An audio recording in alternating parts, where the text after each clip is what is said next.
Welcome to the Courage Barbell Unlimited podcast with your host, legendary powerlifter and strength athlete, Chad Ikes. For most, the journey of strength starts in the gym, but should inevitably expand through all aspects of life. Join us as we discuss all things strength. Now, here's your host, Chad Ikes. Hey everybody, we're back again. It's so funny because when I first had the people do this intro, like it was really awkward to me to listen to, and now it just makes me kind of laugh. So today we have another in a world where Chad interviews people on a podcast. My favorite one was when I had Jim Wendler on, and he just starts ripping on it right away. Love it. So today, as everyone knows, I'm in the middle of a move. So I don't have my nice background or anything, and I'm kind of spotty on getting these done. But one of the things I love about powerlifting is that I got to kind of learn the history of it. Then I got to compete, and now I'm an old dude, so like I'm on the other end of that. But I still get so excited about all the new stuff that's going on, and I still have. I mean, I follow like all these people, like my guest here today, because I'm still a fan of the sport. Like I still love seeing what people do. And I follow Robert Bain, and I was watching one of his clips in the morning. I'm like, oh, that's a great clip, man. And I think I commented on it.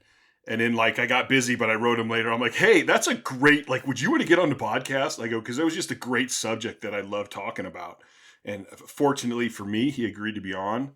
So today we have Robert Bain. I'm going to be honest with you. I didn't even know your name was Robert. I've always called you Bain. Yep. And I'm cool with that. I like that. It's you cannot confuse me with anybody else. And you one of the things I've always liked about you is that I don't think people know that you totaled like almost 2,500, like 2,469 or something. You got like 1,150 squat. Yep. Your 7+ bench. I don't know, or 7+ deadlift. Yeah, 700 deadlift, 611.8 bench, which for whatever reason, open powerlifting didn't get. Something happened with the formatting of the meet results when they came over. No, you know what else is funny? Because I was looking your stuff up, and you got a lot of meets where it's listed like 4 times.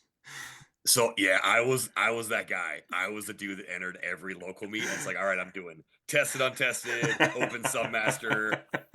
One time I did all that. Plus I did push pull for all those as well. So I'm listed like 9 times in one meet, and walking out of there with like all the medals and everything. Because I first looked at the meets and I go, dude, this dude did like 20 meets in a year. Like, how the hell do you do that? No. And then I started looking at the dates, and I'm like, oh, okay, I got it. Yeah. No, I usually competed 3 to 4 times a year. Now it's kind of dialed back to a couple. But yeah, the thing is, even while you're competing, and I think there's some new news coming up with you on this one, you're known for like spotting and running platforms and like, I mean, I remember back in the WPO days, it was like Chris Weirs. If Chris Weirs was running like a bunch of the WPO ones, and it's like, dude, if Chris is back spotting me, I'm happy as shit, man, because this guy's got like the magic touch. And I know people kind of feel the same way about you. If you're running the platform, I'm chilled out, man, because I know it's going to be done and it's going to be good. And it's so I think people kind of sometimes know you as that person and maybe don't know the other person. It's like, no, he's doing both of them. Yeah, well, up until a couple weeks ago, I was doing both. I did at the 2025 Women's Pro-Am, I did hang up the elbow sleeves. So I was kind of known for that. Like if you saw me spotting, I always wore elbow sleeves. Mm-hmm. One, because I'd had enough bars dumped on me, which I don't blame any lifter for that necessarily. It just kind of happens. People pass out, especially multiply. You know how it goes. Yeah. There's a lot of stuff that goes on. But also, because I'd actually blown my arm up in 2020. We're actually coming up on the 5-year anniversary of that here pretty soon. I ruptured the distal tendon, did a bunch of damage to my arm. And so just to protect that, I had put the elbow sleeves on even before, but now I always had them on whenever I spotted. So kind of the signature thing is the most famous elbow sleeves in powerlifting. So I wore them that last day at the Pro-Am on amateur day and took them off for the last time. I'll tell you what, it was a beautiful moment. Laura Phelps was incredibly generous with everything she's ever done whenever I spot the Pro-Am, and said a lot of very kind things afterwards, and just I am forever grateful to be a part of all those platforms, but especially the Women's Pro-Am. I know Nevaeh McIntosh is one of my started out as a client, friend, family now. Yeah. Yeah, she was Yeah. almost in tears. Oh, she was. She came up and she gave me flowers. I actually made a whole post with this on my LinkedIn because I have a whole I think I section that I teased do. her about that. Like, you gave him Dude, flowers. it was one of the. Like, you should have given him It, like a box of cigars or something. no, I appreciated that more because that was so. Because I mean, she was bawling her eyes out and said, "The only people I trust 100% behind me are you and my dad." And being a girl dad, like I know the weight those words carry, and so that just, whew, man, that sent me. That absolutely sent me. Yeah, that's tough. So let's move on to like the main part of your that video was about kind of like you tend to use the word cruise. I always use the word team. Mm-hmm. But how over the generations that has kind of changed, Mm-hmm. and where I think there's so much benefit to that I don't think people kind of understand. Yeah, I want to be very clear when I talk about crews and the different generations and kind of how this has all evolved. This is not a multiply versus raw or Mm-mm. old head versus new kid. It's Mm-hmm. nothing. This is just how the gym culture has evolved. Um, it used to be you needed people to teach you like how because equipped was all there was. You needed people to teach you how to use the gear. You needed access to some of the equipment that was out there because you didn't have, you know, combo racks or monoliths or anything really available, or even the requisite amount of weight in a gym to actually perform the powerlift movements. So like you needed access to these people. So that grew, crews grew. Obviously you have West Side, you had Big Iron, you had these different gyms that kind of came up, throughout the U.S. and even throughout the world. But really, those were here in the U.S. is where we talked about it. And then as the Raw Revolution happened, that's where people started to splinter off. And as I looked through and talked to some folks that have been around during that time, a couple big things stood out to me. One, you had as the original groups of those crews were aging out, they weren't backfilling with new talent. And so people were like, they were left by themselves, like, well, I have to train by myself anyway. So it became just a part of the process. Like, I have to train by myself. Well, if I can train by myself, why do I need folks here? I'll just call somebody over when I need a spot. And that was it. And so folks went off and they did their own thing. And there's nothing wrong with that. But as individuals came into the sport and saw people training on their own, they didn't have people with them. They would show up to a meet and they have one or two people with them, if that. Well, that's the norm that people are seeing. They didn't necessarily understand that like this all stemmed from this crew or these crews that built all this. And as multiply kind of went to I don't say died, but it went to the back burner. Mm-hmm. When you look at the powerlifting landscape, like multiply, even single ply, they're on the back burner. Raw is very much in the front. And so you have people that are folks on that, they're doing their own thing. And with social media, people don't want to see your crew, they want to see you. Or that's what the belief is. So again, not a knock on social media. This is not my get off my lawn speech, but it has certainly impacted how people portray their training and their lifting. That's actually a So really interesting point of view. And I never thought about it exactly how you just explained it. It was like, it kind of became culture, like it evolved into this culture of you just do it by yourself. correct. But again, you see Max Everett lifts and you'll see a couple spotters around. And I've talked to some people that are, I would say, not influencers, but they're some of the bigger raw guys. And they're like, yeah, like I don't want the spotters in the video because I don't want it to be about them. And one guy, he's a friend. It's like part of the reason is because of people like you, like me. It's like because there are spotters that can take the spotlight sometimes. I'm like, yeah, to meet, I can see that. I can absolutely see that. So knowing all that, I then got back to, well, great, but like what was always part of the draw of like a West Side? And I hate always going back to West Side, but let's call it what it is. Like that's the standard we all look at. Even the raw kids today, they Well, it all was look at like that. for the longest time, West Side was just Yeah. huge, absolutely huge. I mean, it was hard to even describe what they did for the sport. There are lifters there that if they were part of any other gym, they are all time at that gym, and they've been forgotten at West Side because of how much that team progressed. Yeah. So knowing that, like again, we didn't have the crews, the evolution, we didn't have any of this stuff. And so when people look at this stuff, again, they look at I'm kind of losing my train of thought here because again, it's there's just so much that runs through my head when I think about crews. I Yeah. think about this. Um, but you had basically a meat atmosphere every single time you came into training. It's tough to have that because let's be real, like, another thing I think we're going to talk about is like the 1,000-pound squat. This Project 1K that I'm working on with Donnie Thompson. Not everybody can do that. If you have a crew that has multiple people that can do that, like, you have to understand, like, the person who's doing that is the outlier. To have multiple people doing that is insane. I think like I remember my team was very close. We were basically like family. Like nobody's ever heard of, every other, I can tell you stories of arguments between almost every other major team I knew. My team we argued, bickered, and solved it that day. Like there was none of this long-term shit. And to this day, their kids are my nieces and nephews. And we still see each other. We still talk to each other. And we would sit down a lot and just talk. Yeah. And it would be, sometimes it'd be like, hey man, Scott's bench is just kind of shit, man. What do you guys think's going on? And you just had all these different minds. But I remember sitting down one time and Scott didn't compete a lot because he never had much money. But this lifetime drug free, he ended up squatting over 1,000 pounds.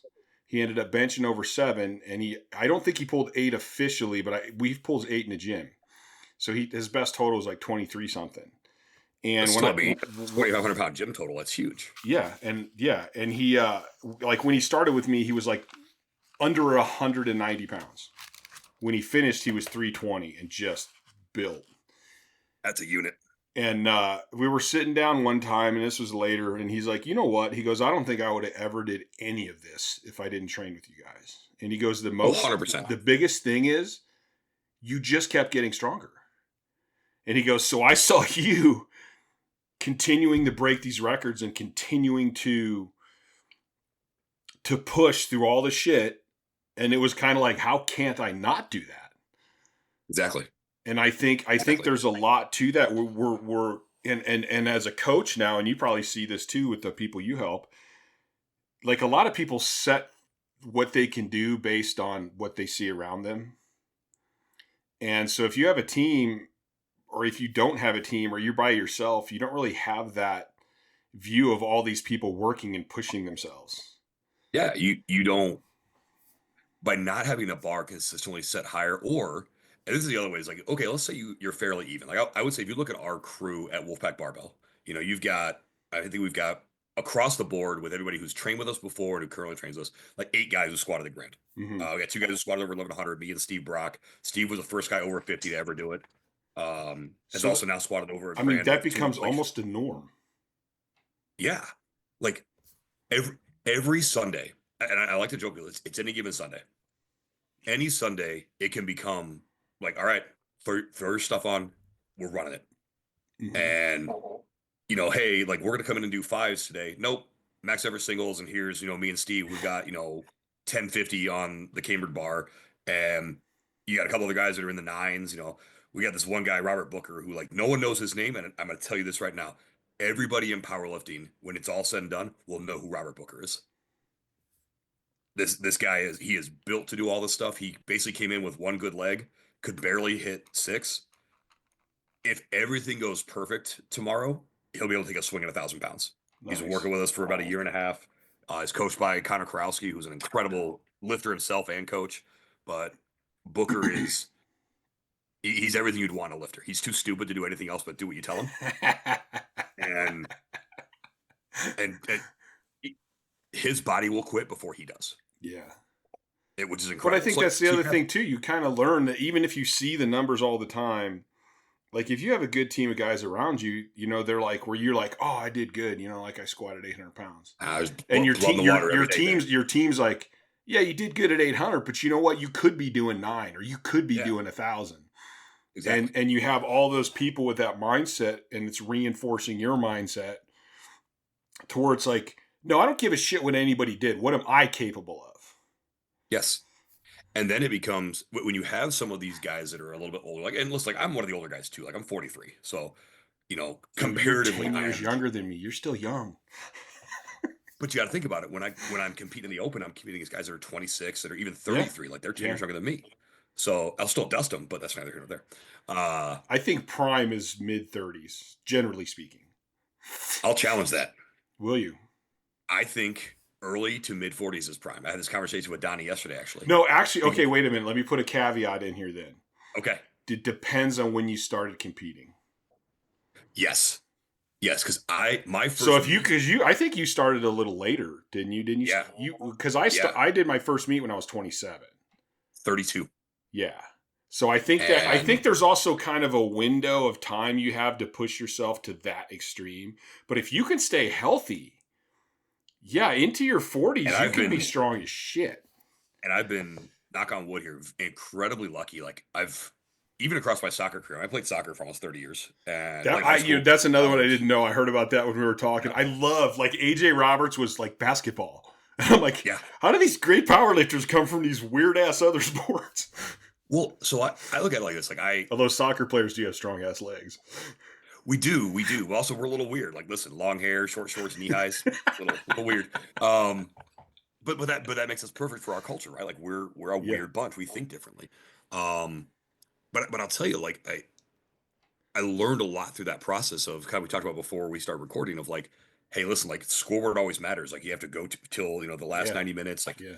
also I was fully prepared for any high volume workout anybody could throw at me. Like you kidding me? Like I can run for 90 minutes. Yeah. I'm gonna be all right. I actually And had that with Nevaeh at the Pro-Am because mhm, we've had a bunch, she started wrestling and tweaked her shoulder, and we just had a bunch of yep, shit coming into that Pro-Am. And she ended up getting red lighted on her 400-pound squat, which bummed her out. And yep, then she struggled on the bench, and I'm like, it's not over yet.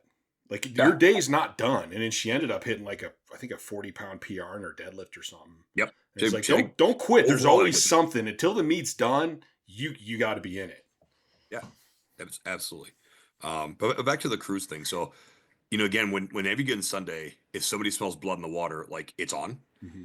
That mindset is very different. Like, hey, if you're top dog everywhere you go, and I take nothing away from those people that can do that. Like, you got your Hoffs, your Phil Herndons, your John Hacks. These guys are incredible lifters, and every room they walk into, Dan Bell's another one. But they're going to be all right. Yeah. But also, like even Dan, like look at where Dan trains at Perfect Storm down in Florida, where you've got him, Joe Jordan, Danny Tinahero, Nick Andrus. Like any given Saturday, it's on, and so that pushes these guys, right? And so that's something that is lost in kind of the newer culture. And it's been fun because now I help out. I volunteer with the high school that my youngest son goes to and working with these kids. So they're 15, 16, 18 years old. And their coach is younger, great guy, super strong.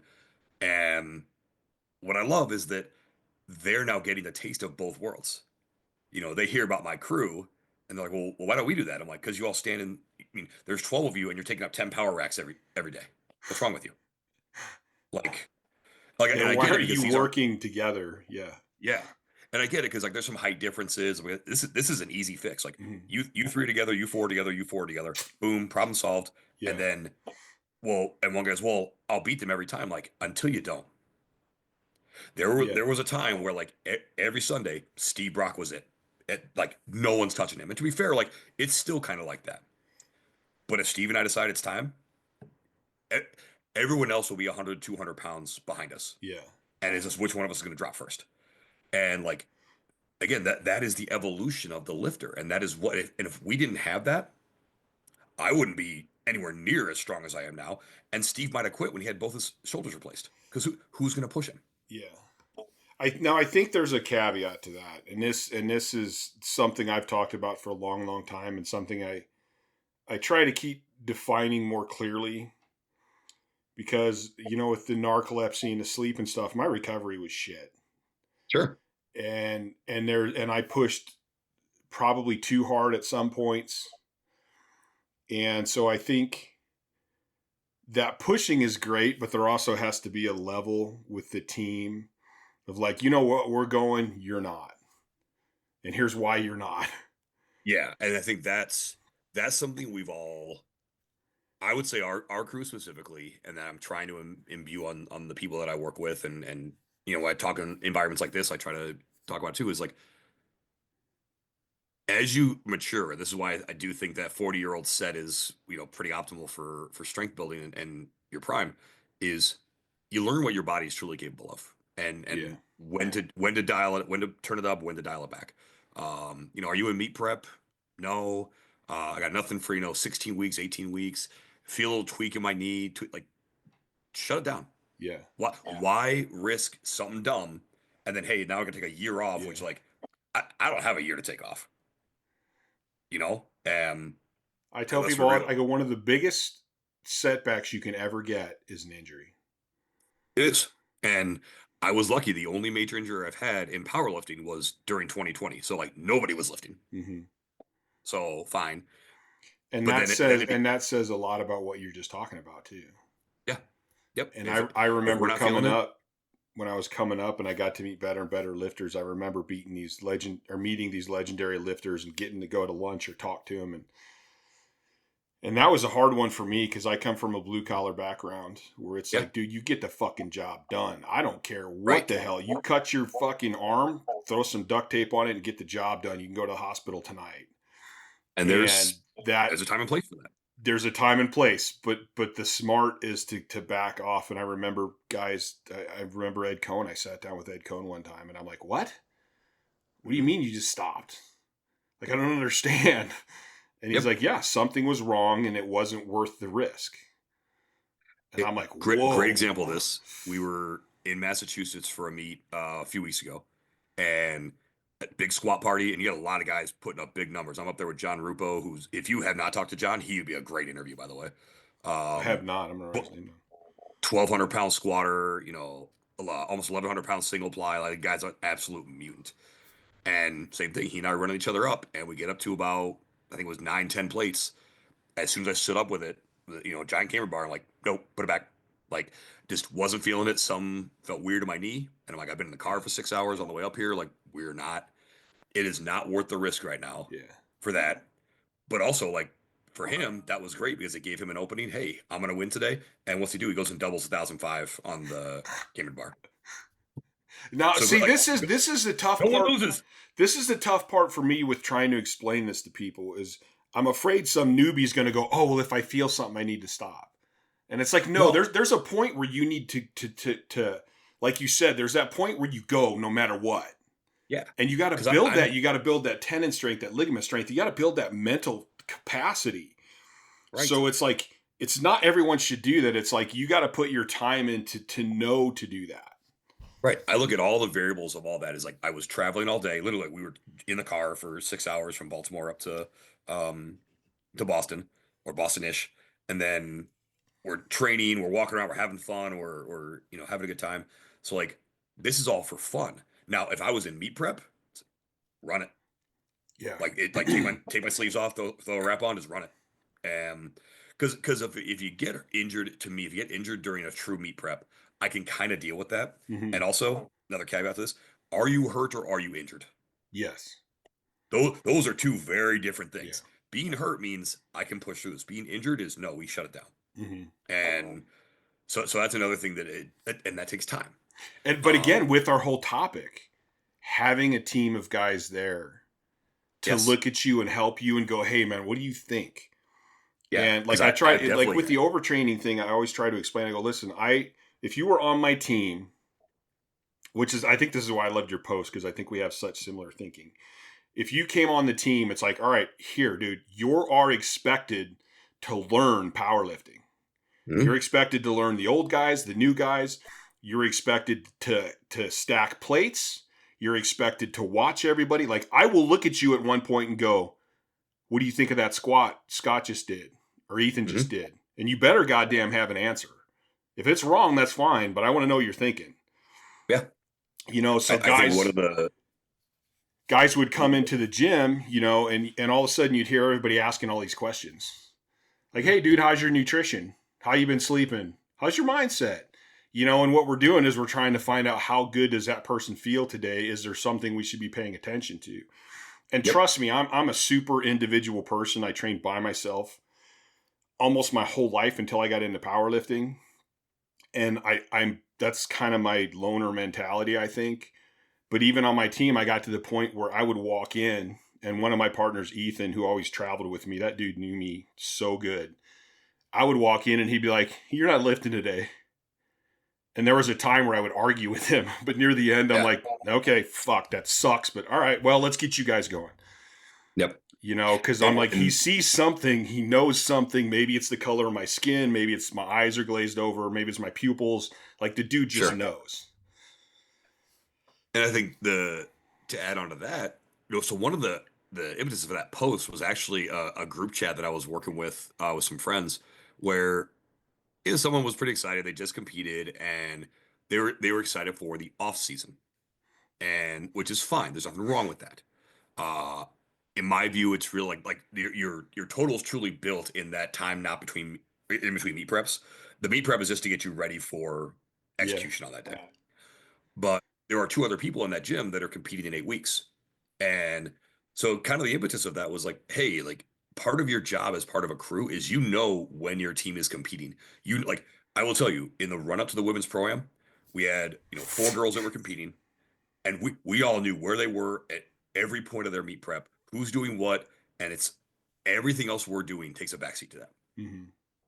And because you got, Dakota Duffy going for a 700 pound, she ended up squatting 680, drug free, which was incredible on amateur day. Huge. You got Casey Gallett's going for an 800-pound squat. She was part of that group of ladies which I don't know if you watched any of the pro-am. There were 4 women that attempted 800-pound squats in the same day. Yeah, that's unreal. Pretty nuts. And so I still remember hitting my first 800. Right? Like chicks are doing it. And I was on the mic and I was like, there was a time when women wanted to total 800 pounds. Mm-hmm. And now you got 4 girls. I mean, then you had Jordan Bukla who goes 855. It's like, all right, well, let me go hang it up now. Jordan's unbelievable, but yeah, so knowing what your team is doing and who's preparing for what. Now we have a couple of guys that are competing tomorrow, so it's like, right, the shift or the focus shifts over to them. How do we get Connor and Booker and a couple other guys ready for this meet on Saturday?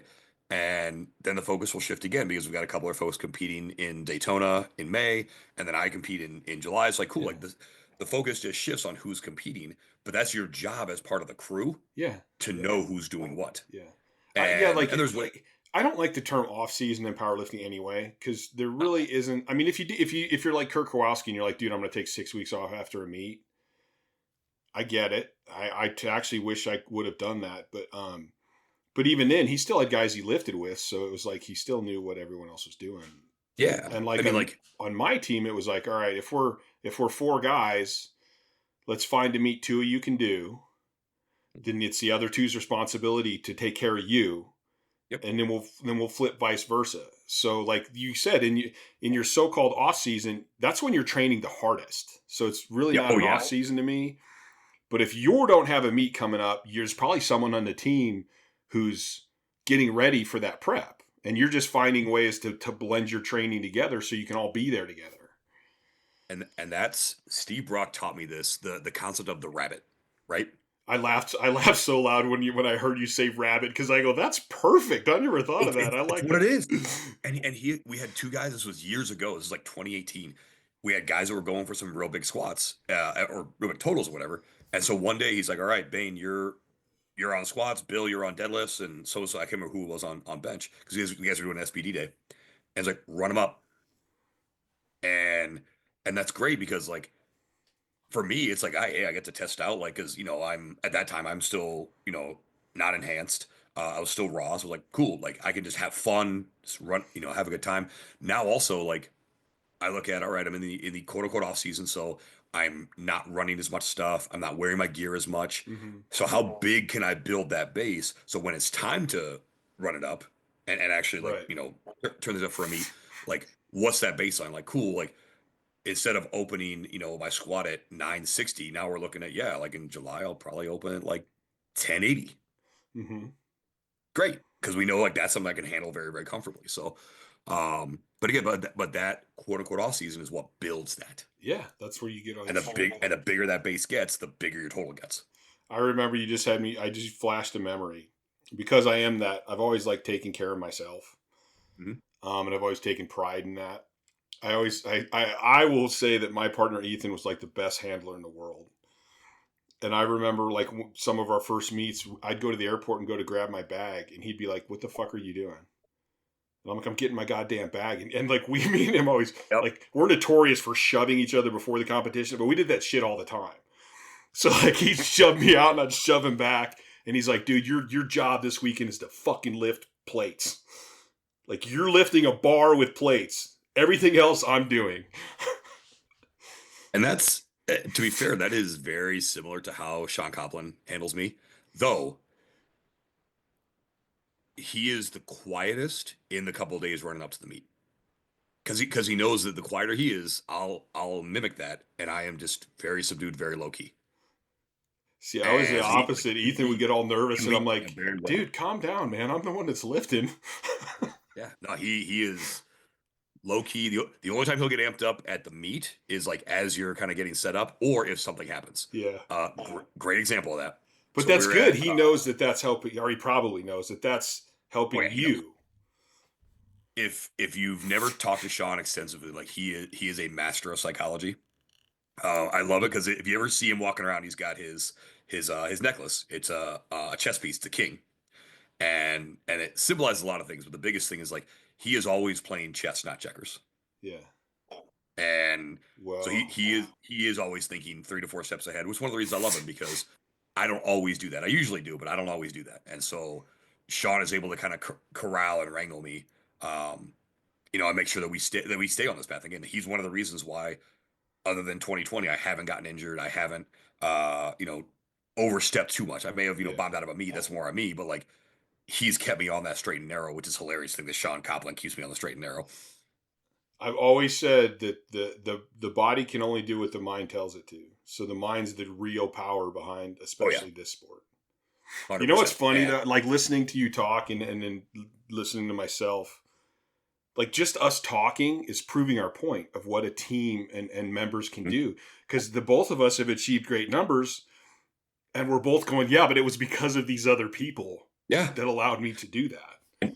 And I think a good example of that is so I hit those numbers we just talked about earlier at Holy Wars in Connecticut in November of last year, 2024. And that was the first time that our main crew of guys, so that's Billy, Pat Crawford, Sean Copeland, Steve Brock, and myself, the 5 of us had never traveled together ever. And we did. And we all stayed together, same hotel, mostly in the same room actually. And there was something about like the best part of that meet, honestly, was not the meet or the numbers. Like I had a great day. Even though the numbers weren't there, Bill had a great day because he got sick the day before. He weighed in at 320. He walked on the platform at 300 pounds. Oh, damn.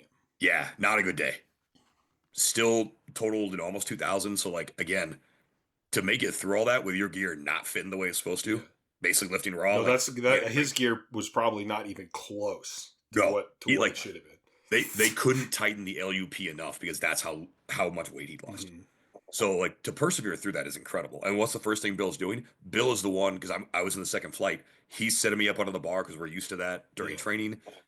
He's even like he's making sure my wrists are wrapped the right way. Like, but that's just what we all did.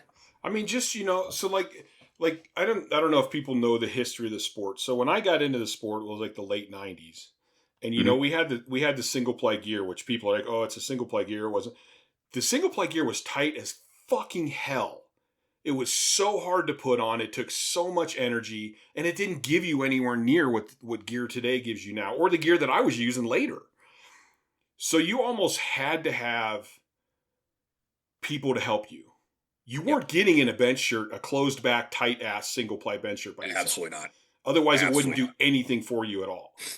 And even your squat suits and like guys, I remember pulling people's straps up, going, "Jesus, I'd rather lift because this is worse. This is worse than putting people's gear on than."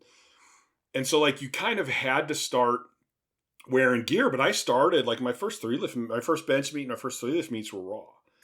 But even the fact of going to a meet by yourself, and you're like, dude, I got to keep track of who's up, who's on deck, who's in the hole. I got to make sure I'm warming up right. Like there's all this added mental stress. When you have just one good handler with you, you're like, dude, I just got to lift, man. Yeah. Like my guy's going to tell me, okay, we need to start warming up. Okay, you need to hit this. Hey, you're 3 out, so get ready. Like, and there's just this whole mental thing that just gets released. We're like, dude, all I got to focus on is hitting my technique. Yeah. And that's we're a little different too, because we travel deep. Like a light crew for us to a meet, we'll have one person competing and we'll have 7 people there. Yeah. Not because they're all handling this, is we just roll deep everywhere we Yeah. go. No, and that it's nice to have that support. It's nice to have Oh, those it's awesome. people there. And then you got people watching you. And if you start getting nervous, you got people that'll say the right shit to calm you back down, or the right shit to 100%. refocus you, or the right shit to get you out of focus. If the lift's done and it's like, dude, you're gonna have an hour Yep. before you do anything. You need to like go back Yeah. to, Yep. that's a And huge thing. even if it's something simple, like, And not to Dakota say Duffy. you can't do it yourself. Yeah. But why it's not? If something you can simple. make it easier, why not? I mean, I deadlift sumo because you know what? It shortens my fucking movement. Exactly. Well, like something as simple as this, like you're getting ready to bench, and it's a great picture that got taken at Holy Wars where Dakota Duffy's standing right there with a chalk bucket. She grabbed the meat chalk bucket from everybody else and is standing there so that I have chalk ready for me. Yes. So I don't have to walk any extra steps. Just boom, there it is. Something as simple as that, but that takes ounces of energy that I don't have to waste, and calories of thinking I don't have to waste because I just have people doing that for me. Yeah. And it seems like a little thing, but it's huge. Yeah. Well, how many of those do you have throughout the day? 100, 1,000? Yep. That adds up. Big It time. does. It does. And oh, by the way, I also got to go lift some big heavy circles. So Yeah. let's try to save those ounces. And that's our goal. I Yeah. tell people that too. I go, powerlifting's really not about strength. It's about how much weight can you lift.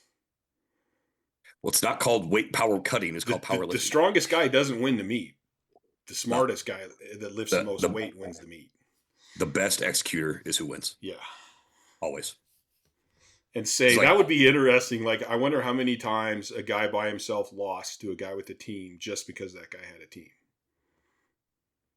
I mean, I've seen it.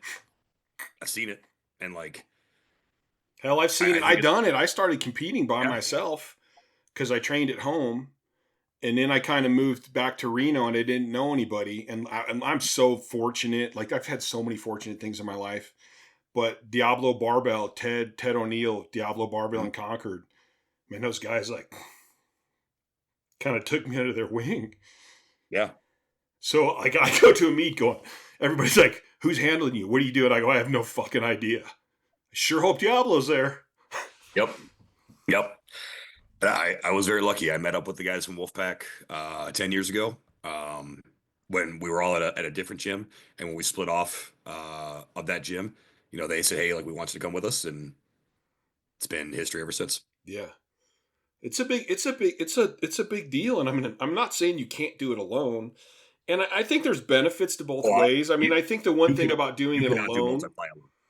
You cannot do multiply alone. No, you can't. You can't. Because you're never going to be able to push. I mean, and that's, okay, listen, we all know the gear helps you a little bit. Oh, yeah. But it helps you at the bottom. So if you don't train your top end, you're not going to get what you can out of the gear. So that means you're lifting heavier weights. You need help getting in the gear. Like, dude, trying to take your own, a raw guy can take a pretty heavy handoff by himself. Sure. In gear, it doesn't work. You want to try to wrap your knees when you're all suited up? Yeah, dude. I don't think I could bend over to wrap my knees when I'm suited up. Kidding me? And those, I've seen some people do it. There is one anomaly who I'm not going to put the respect on his name enough to say it, and that's fine. But also, like, it's funny because that same person was then begging for help as he started getting better and better at some of these bigger meets. Yeah, and he can very rarely get it because. And there is no fucking way you're going to tell me you can wrap tighter than somebody else can wrap you. You can't. There's no way. I will put Sean Copland's wrap up against anyone. Yeah, there's no way. Anyone. I mean, it's just, it's.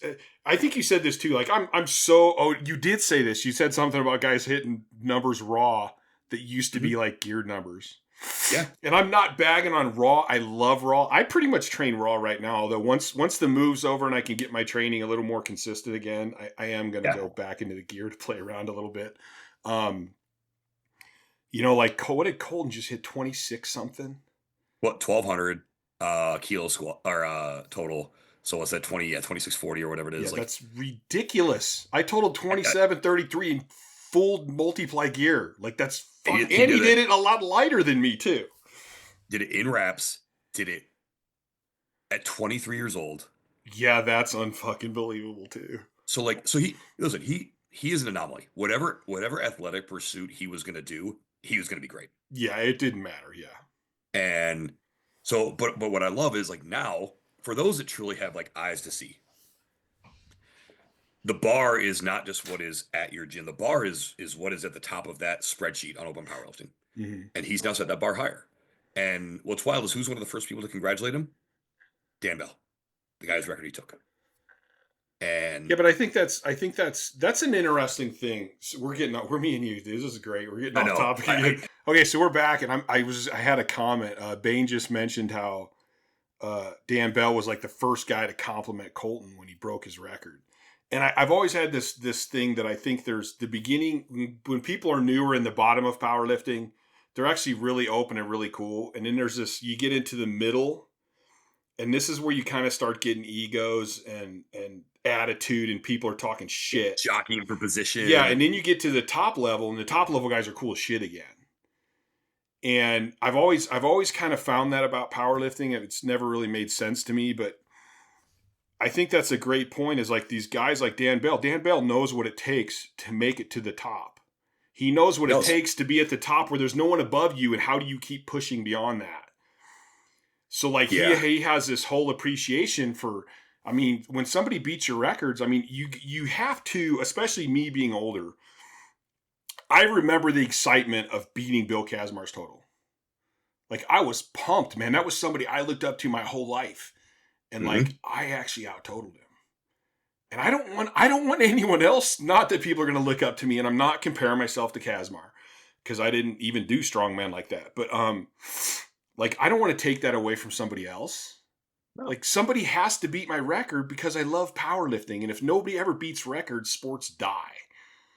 Exactly. You know, And so I want someone to experience that. I want the sport to go further. When I see guys that are totaling like that, when I remember Raw, like the 1,000 pound was such a huge deal to me, mhm. and to break that, and it's like, wow, now guys are doing that Raw.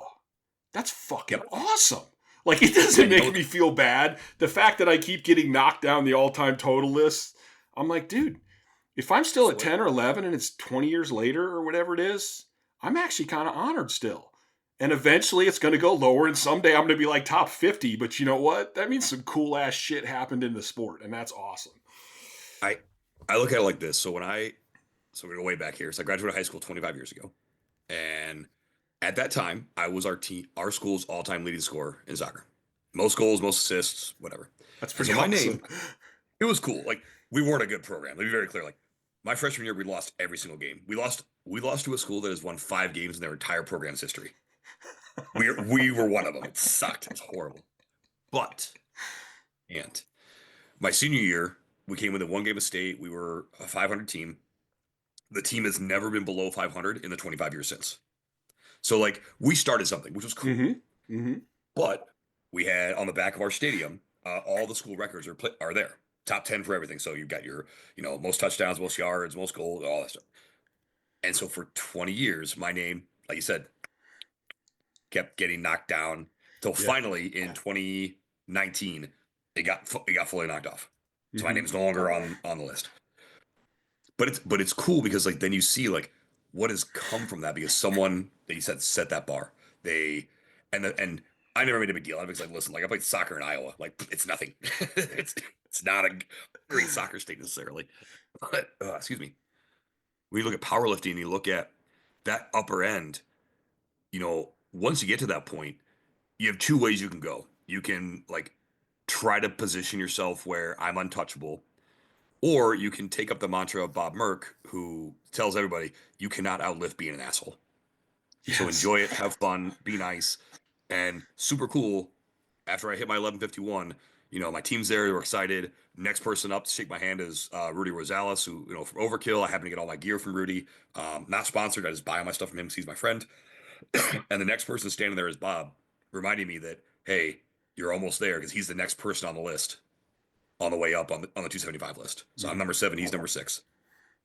It's like how dope is that? And also Bob's one of my best friends, and so like that's super cool that like it's all about like, hey man, you're next one up.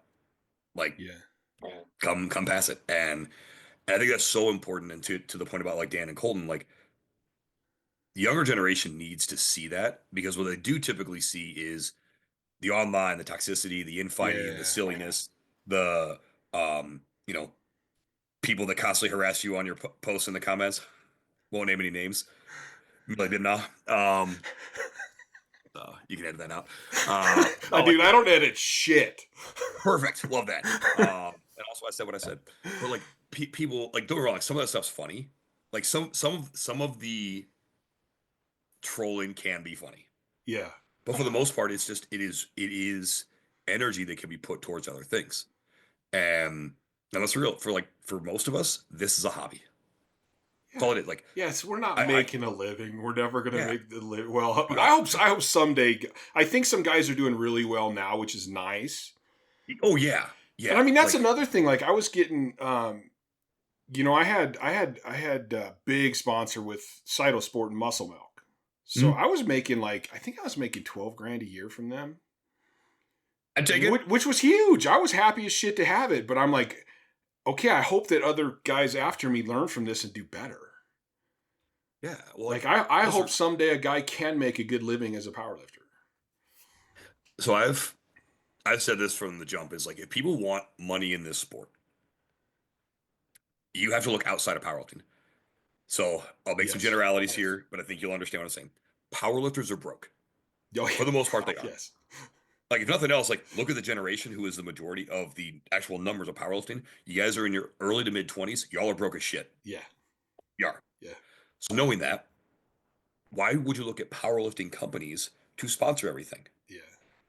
And a great example of this is look at like cornhole, right? Everybody plays cornhole, bags, whatever you want to call it. Yeah. You're out there, you're barbecue, you're tossing, and it's fun, right? Mm-hmm. Professional cornhole is on ESPN3. It's on ESPN2 sometimes. Do you know what their prize purse was for their world championships? I'm $3 million. You're shitting me. You know who sponsored it? Johnsonville Brats, Bridgestone, a couple other, different companies that provide parts for vehicles. Mm-hmm. Dude, I don't care if Depends sponsors a big level meet. That $50,000 check from Depends spends the same way. I'll rock those underwear. I don't give a shit. Mm-hmm. Are you kidding me? Mm-hmm. So people have to think outside the box. Like, who can I go to? A great example of who is trying to do this is Jason Lawson, who runs meets for the SPF down in Tennessee and Kentucky. Mm-hmm. He's talking to distilleries. He's talking to breweries. Like, who doesn't love whiskey and deadlifts? Why wouldn't you bring those together? So let's talk to a distillery. I think even when I went to Cytosport, I went in there, I put a package together. I actually did my own graphic art stuff. And I go, listen, here's the deal. Here's powerlifting. Here's the truth about powerlifting. But what's happening is people aren't marketing powerlifting. People don't need to know who I am, but you can do an ad that, Chad, this holds this world record, drinks this. Mm-hmm. And it's the same thing. Like if you're a whiskey company, not everybody has to necessarily know that person, but if you put the right ads that, hey, the strongest dude in the world drinks our whiskey, people are like, oh shit, dude, I work out. That dude drinks that whiskey. Right. Because it's not, like you said, it's not about the power lifters. It's about where the money comes from. If you want money in the sport, you got to go to where the money is. It's about the product. Yes. Yeah. That's all it is. And so and people are starting to come around to that. So like, yeah, I agree. I would love to see that this could become a professional level sport. I know we have all the talk of like all the judging and the integrity and blah, blah, blah. Yeah. Like, first of all, I will say this on every microphone I can ever get. If anybody tells me to give a lift back because the judges were too generous, go fuck yourself. Here's why. If I'm in the NFL and it is 4th down and 10, 2 seconds to go in the Super Bowl, and I'm down by 5, I catch that touchdown and I step out of bounds and they don't call it, guess what? Put the ring on my finger. I've always told people, I go, listen, first of all, I'm not going to argue with a judge because nothing's ever been reversed, first of all. If you do argue with that judge, you're going to see that judge again, and he's going to fucking remember that. Correct. Not to mention, everyone should be a judge every once in a while, just to go, this isn't the easiest fucking job in the world. Like you can go, oh, we'll just judge either it's good or it's bad, and you go, but you got guys in the way. You're trying to benefit the lifter.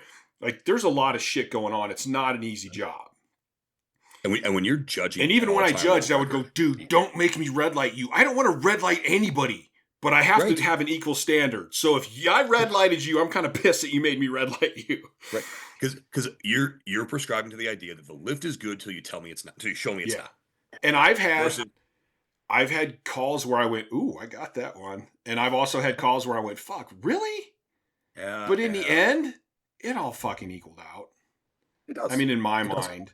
And My I've never, my I hate, first of all, if I'm on the internet and you say something that I disagree with, if I want to discuss it, I might have a comment, but I'm not just going to say something negative. If I have something negative, I'm just going to keep it to myself or forget it. Like, what's the fucking point?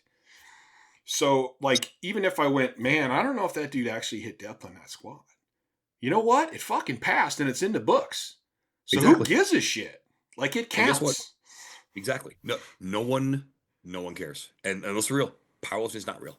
I mean, even, I did that 1221 squat, which would have been the world record. Mhm. And I happen to know all the judges. So one of them was Bob Youngs, who passed away, but and he's like, man, Chad, he goes, it was so close, man, but I just couldn't give it to you. Like, and I'm like, don't worry about it, dude. Yep. You're the judge. That was your call. I'm not going to hate you because you did what you felt was right. Like, I respect that. Yeah. I respect the call. Not a problem. I fully disagree with a call that I got in 2022. Took a 10-14 squat. I buried it. I took it lower than my second. I got 3 whites on my second. I got two reds on the side. I'm like, okay. But to your point, like the powerlifting universe will always equal out. Yeah. I think I was probably given a generous call on my 1151. Still passed. I'll take it. So like everything's even. Plus, And, with depth is funny because we're watching it from videos. right. If the video is shot here or here, it's going to look a lot different. Yep. If it's shot from the back, it's going to look then different. like, because I've watched videos of some of mine and I'm like, dude, man, Ethan, I don't think that fucking. And he's like, dude, I was on the side. He goes, you're watching the camera view, and because we were always pretty strict on depth in training. So like, if my guy said it was good, it was good. Yeah. So I'm like, all right, dude, it's just the camera angles and whatever. I don't fucking know. If it passes, it passes. That's all that Exactly. matters. And at the end of the day, like I said, powerlifting is not real. It's all a hobby. Like the people that care about this, honestly, are me and my team, the chalkboard at the gym, and my kid because he gets to brag. Mm-hmm. That's it. That's all it is. Well, in the end, it's getting older is not. I don't see getting older as a bad thing. Like, I actually kind of enjoy it. But now I get to look back at powerlifting from all these things I thought in the beginning to being fortunate enough to compete at a high level, then to getting injured and pushing my mental shit over the cliff, and then healing up, and then being where I'm at now. It's interesting to look back at this whole thing. Mm-hmm. And I think on my last table talk with Dave was asking me my numbers, and I'm like, man, I don't know, like 1170 something or like 820 something. Like, I don't. And he goes, you really don't know, do you? And I go, not unless I look it up on Open Powerlifting.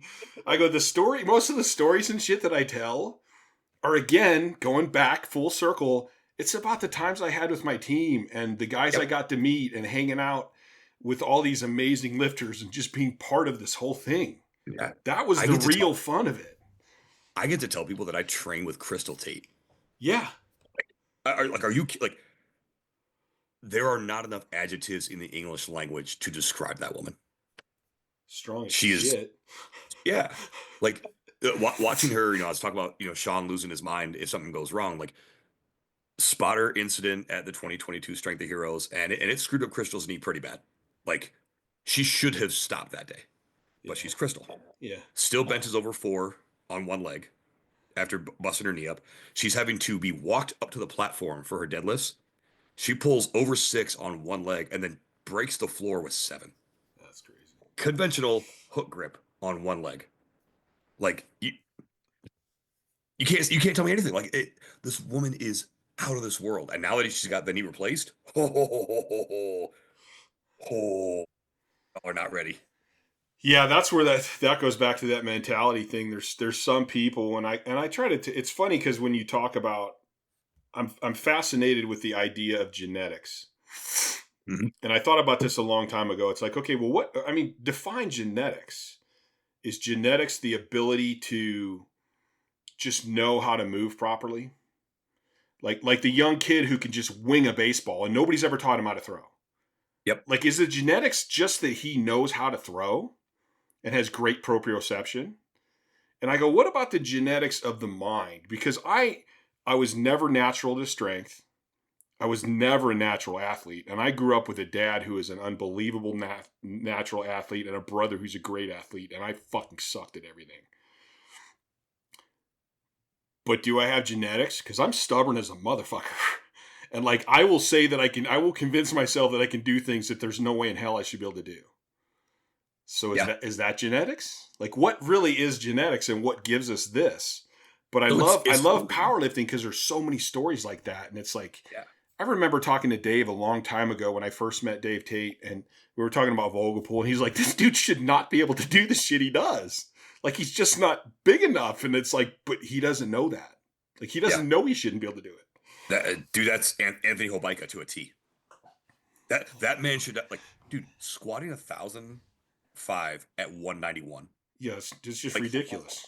It's insane. And then benching 800 at 196 when he did that in a bench. It's insane. Yeah. But also having top 10 all-time totals in raw with wraps, single ply, multiply, and unlimited all at the same time.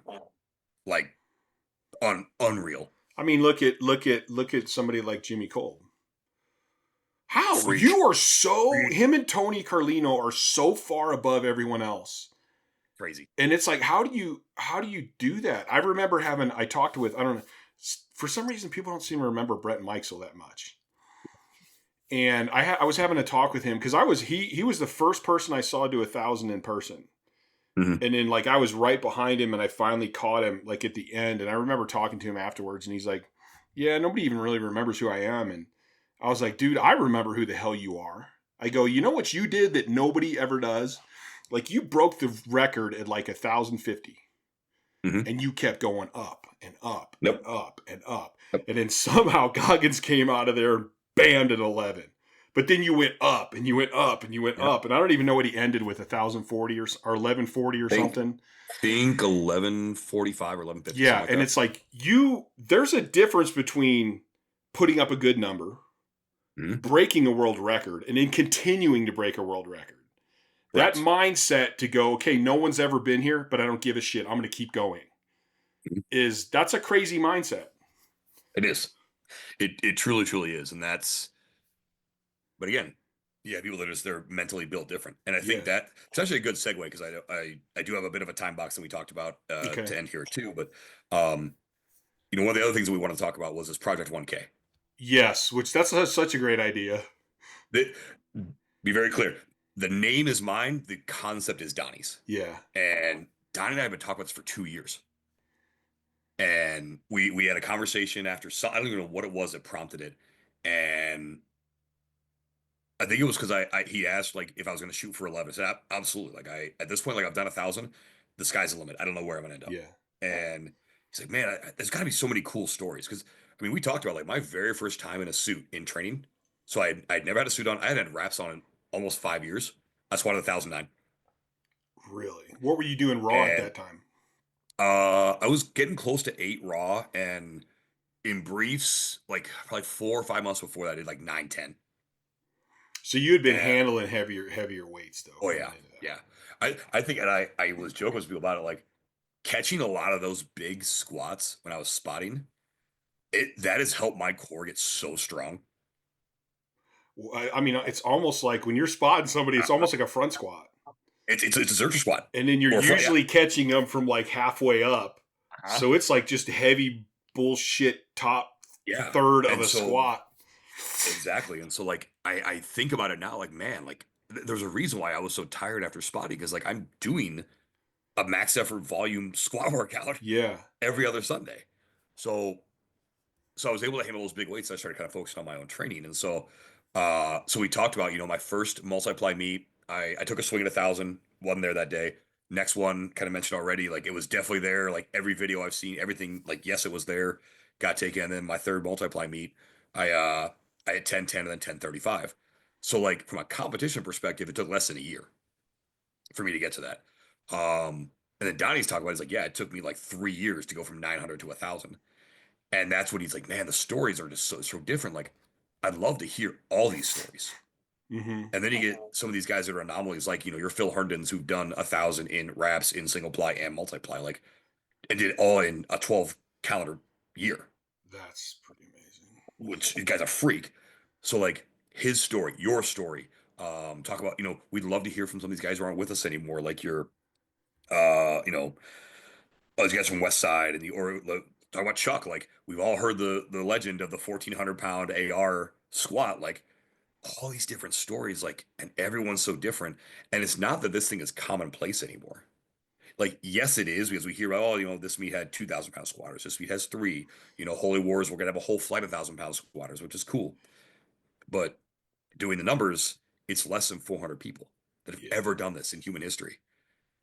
For context, 1.1 million people ish do a marathon every year. Mm-hmm. Every year. Well, there's also people like I looked up Scott's, my training partner. I looked up his open powerlifting, and it's not even listed.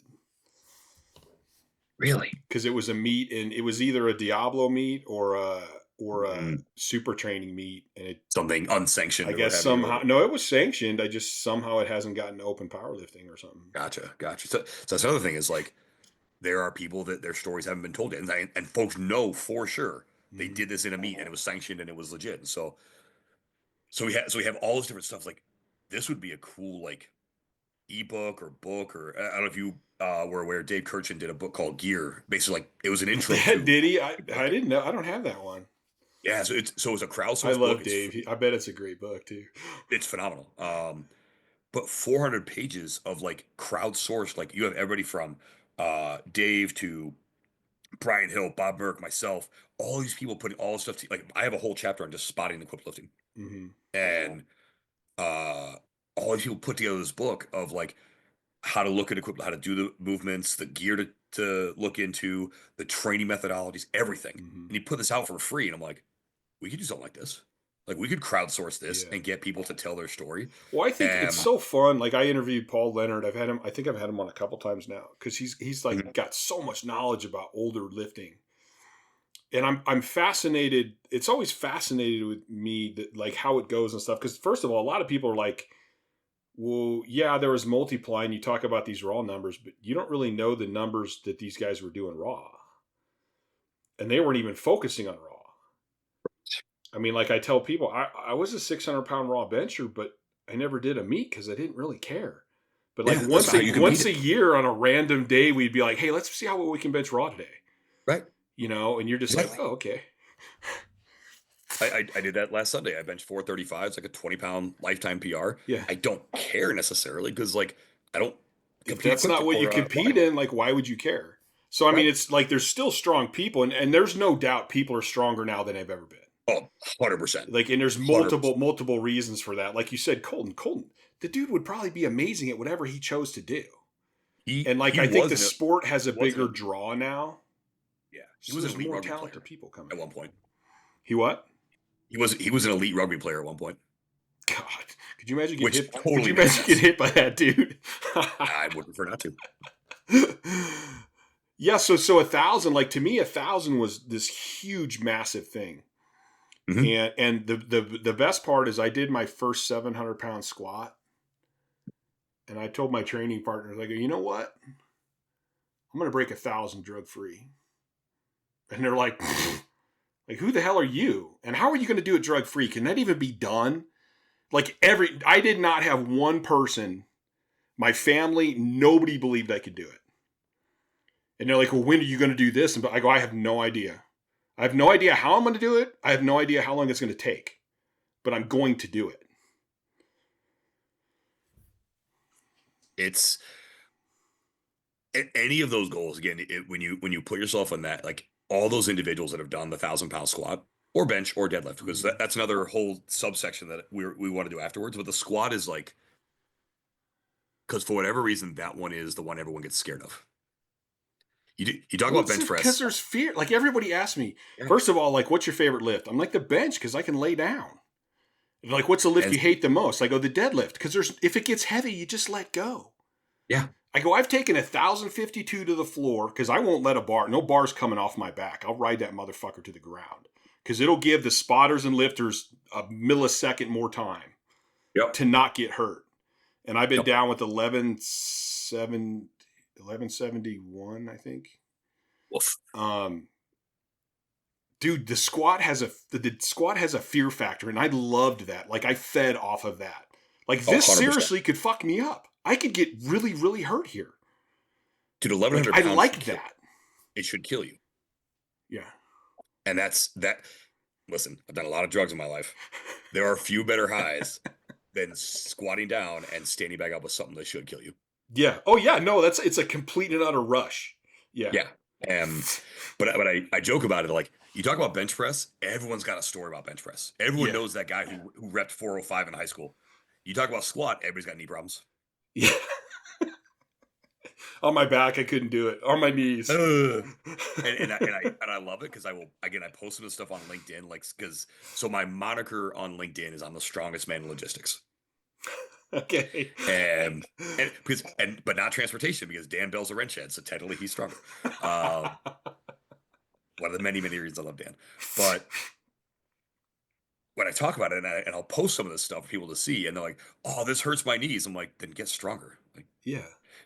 I'll these are people that I know, and I'll see them in person. I'm like, if a video hurts your knees, then that's a problem. Like, no, I'm just saying that. Like, don't say stupid shit. Well, they don't understand. That's You know, dumb. when I was competing, I kept having these hip issues, Mhm. and so I never got to deadlift without being in pain.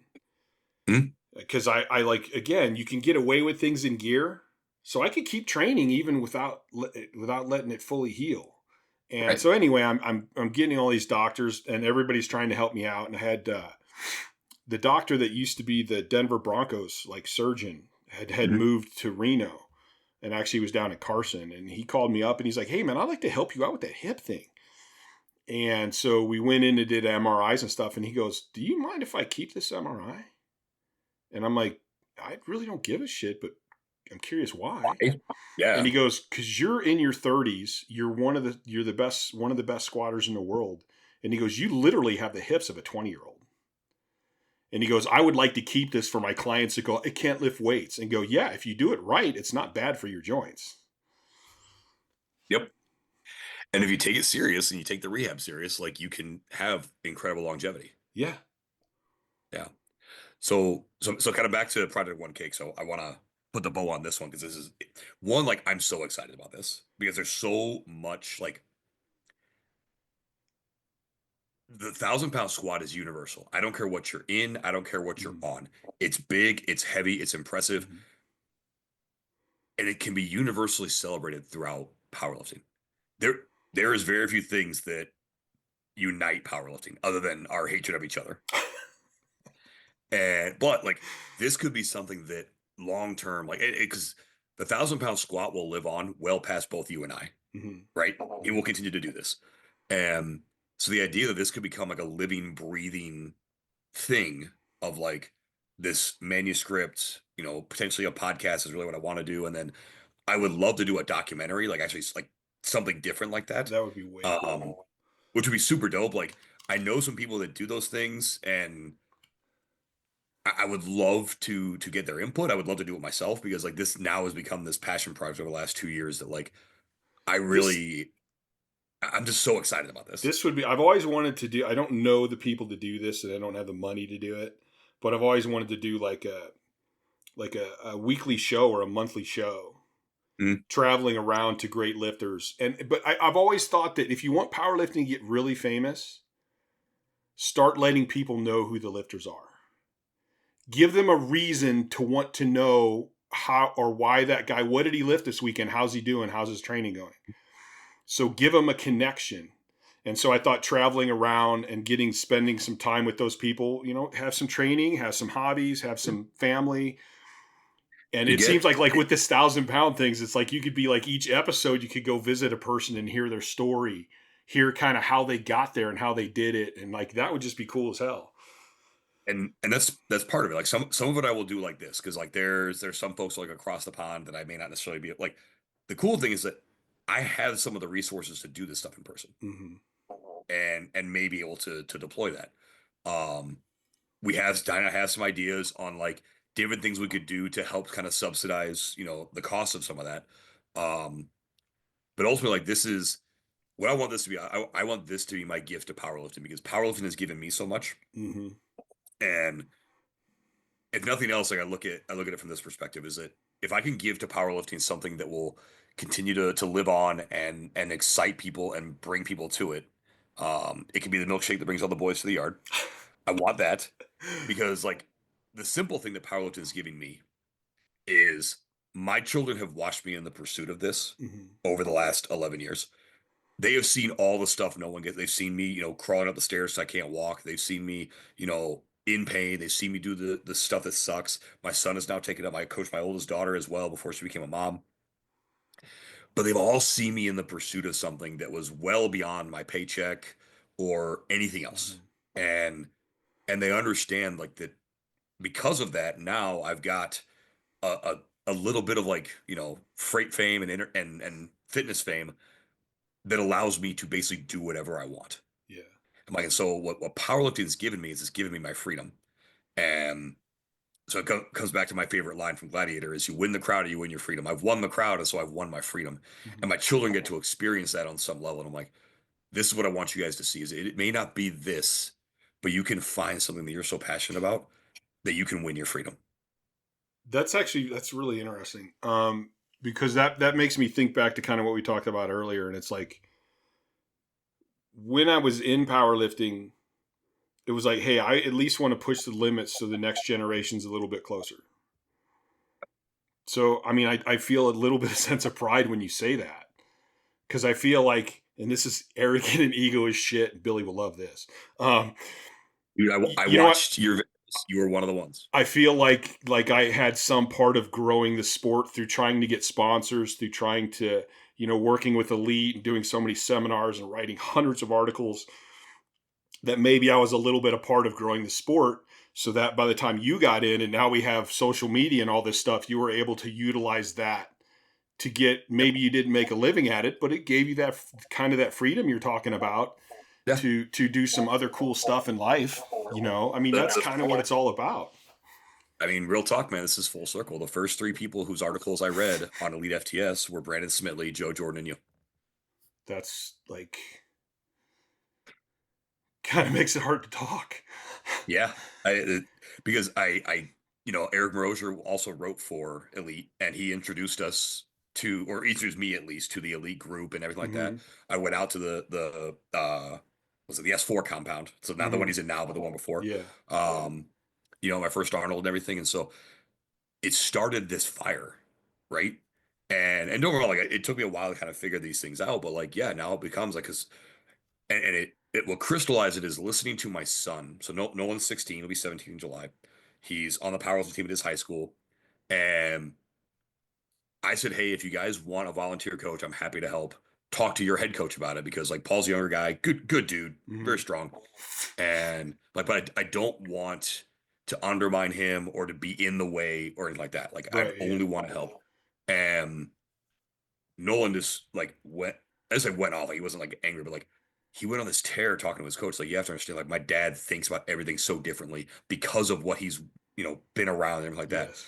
And the kids all talk about it too. Like Coach Paul explains this exact same stuff to us, but like somehow you explain it in a way that we get. I'm like, well, that Yeah. comes from one like my education background. Like I went to school to be an educator, so like I learned that.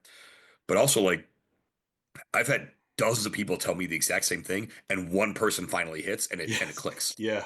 Is this the way I'm saying it, or even the tone of my voice because you're more receptive to it, whatever it But may that be. that I think that's from the experience. That's the experience from living it and doing it and Yeah. talking to and being around so many other great athletes.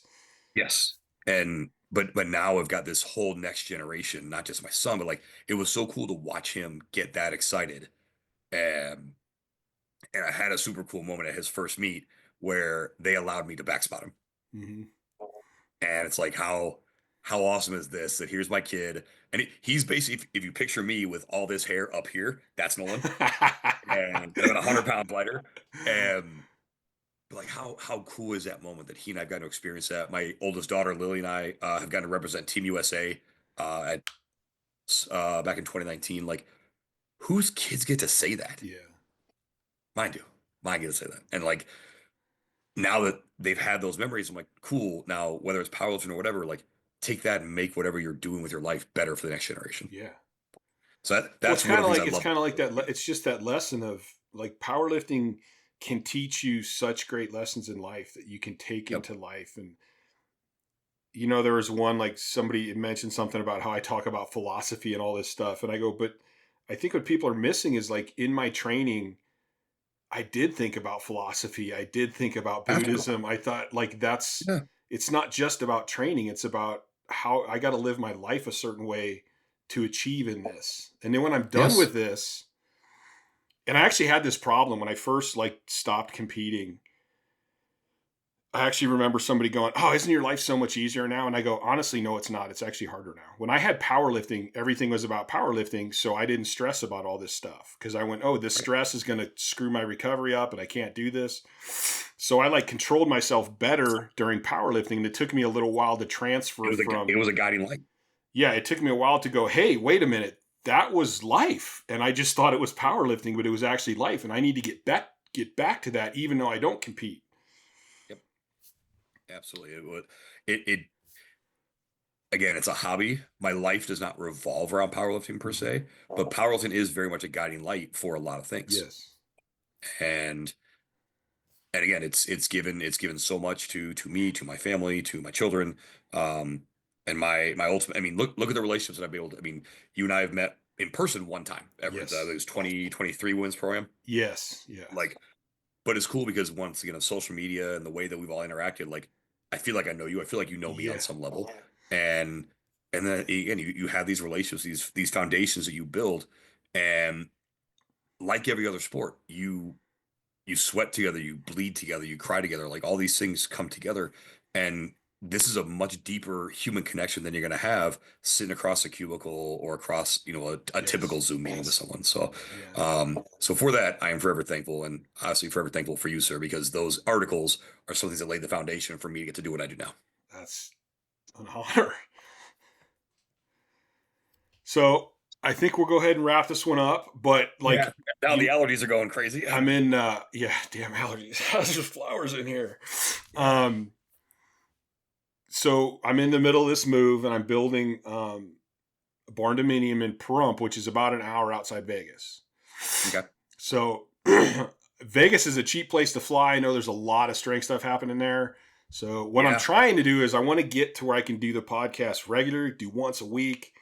And, like, so, like, this was so much fun. I would love to have you on again at some point. Absolutely. And definitely, if you're ever in Vegas, I want you to come to Pahrump and train, and we'll do I get some out there about half a podcasts dozen times a year. and shit. And because that's my main goal, is to have this building set up where I got a good gym, I got some space, I can have guests come to podcast and stuff. And You need to get down to Henderson to Back Alley Barbell.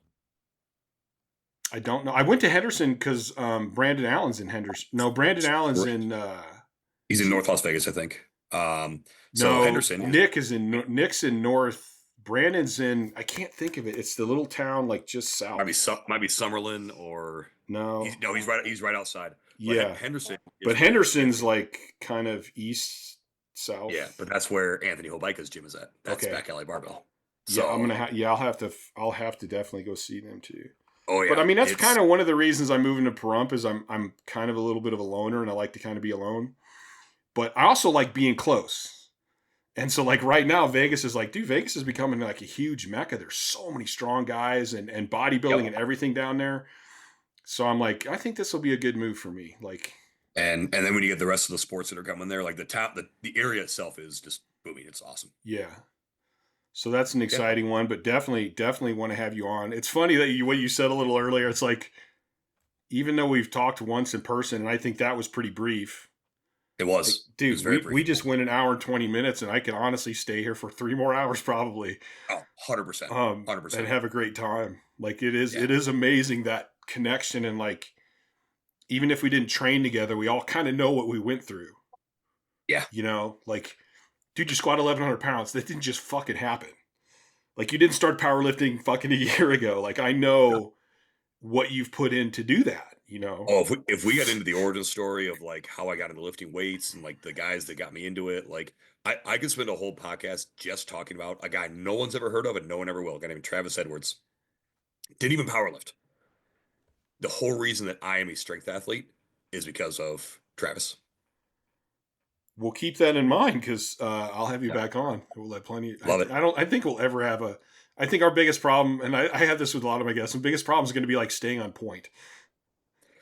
But I think from my listeners, when I started this podcast, I'm like, dude, one of my favorite things about lifting, and I need to let you go, but one of my favorite things about lifting was 2 days before the meet in the hotel. Oh, absolutely. Just sitting in the lobby, talking about training and telling stories. And like, that was so much fun. And I thought, you know what? Drinking in the pool after the meet. If I look back at where I learned the most stuff, it would be my first seminar with Dave Tate would be number one, because that blew my mind. But then it's all the little conversations I had and the little tidbits I learned here and there. So I'm like, I want my podcast to be like where people can go, hey, I got to sit in on a conversation between these two great lifters. I'll tell you, I could give you so many people. If you want to blow people's minds with a conversation, Barzim Vaziri. I've probably learned more about how to think about my body and how things work and how training is set up from Bars than almost anybody. That would be interesting. Yeah, and he has one of the most simple philosophies when it comes to training, but it becomes the most brutal when you put it into practice, is make light weights hard. No, that was actually, this is funny. I heard make the lightweights heavy and the heavyweights light. Now I heard that from Ernie France. Yeah. So I actually France said that. Eddie Cohen said that. I put it in one of my comments one time, and Eddie Cohen's like, "No, I said that." I'm like, dude, I don't want to offend anybody. I'm just telling you this is where I heard it. So Bars is an old France disciple, trained at the original gym, like 2,500 pound total, 1,000 pound bencher. Like he is an incredible human to talk to. Somehow he's even better, human than he is a lifter, and he's an amazing lifter. Yeah. But yeah, I already like that because I keep it simple, stupid. Like I'm the blue collar guy. I don't really care if I can use big words and tell you names. I want to make it as simple as possible. Well, he can do both because his dad was literally a rocket scientist. Used to like work at the Hague, worked in like Los Alamos, like incredibly intelligent. Bars is mental level smart, but he can also sit here and talk to a couple of meatheads and make everything make sense to you. Yeah, I love learning that way because I do better. Once I can break it down and keep it simple, it'll actually stay in my head. Yeah, he's one you want to talk to. I'm gonna have to try to get a hold of him. I mean, that sounds like another fun podcast. At fattest Illinois lifter, that's his Instagram. Fattest. See, that's good too. Yep. I had one. What was the one the other day? I had somebody follow me, and just his Instagram name made me laugh. I can't remember it now. What's yours? What's your Instagram? Bain 316. So there's a reason for that. It's my last name. I grew up in the Attitude Era, so Austin 316, of course, huge for those who are wrestling fans. But it also happens to be my birthday. Oh, really? That's pretty funny. So it's one great last name because I'm a big comic book nerd. So Bain is my favorite characters. 316 couldn't get any better. There's my Instagram handle. That's pretty funny. Man, thank you for coming on. It was an honor. Dude, it's a great podcast. Hopefully I can get this one out in the next week or two. Perfect. And then, definitely let's stay in touch. And man, I'd love to have you back on again. And definitely whenever whenever you're in Vegas. If nothing else, maybe I can drive to Vegas and we can do dinner or something like that. Yes, and I get out there usually about a half dozen times a year for work, for just pleasure, whatever. I'll be out there in May. So if you're moving down there by May, then I don't know where I'm going to be. I may be in a travel trailer because permits are slowing me down a little bit. But well, I'll be at the Aria, so you can come visit. I'll be out of here in a week, actually. So. Oh wow. Okay. So we'll figure it out, man. We'll keep in touch. All right, man. Thanks for coming on, dude. That was awesome. Absolutely.